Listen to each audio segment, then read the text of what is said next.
આટલી ઊંડી સમજણ અને સાથે સાથે આટલી જ વિશાળ વિચારધારા એ કેવળ ગુરુ કૃપાથી જ શક્ય છે.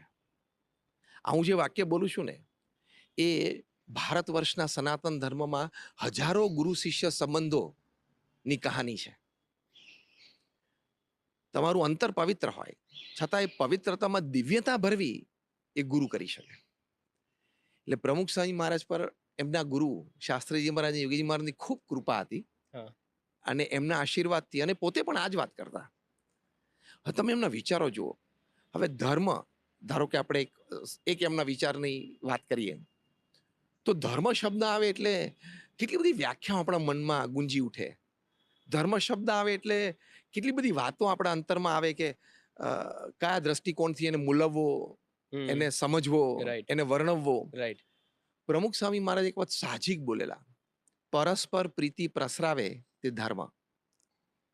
વાહ પરસ્પર પ્રીતિ પ્રસરાવે તે ધર્મ.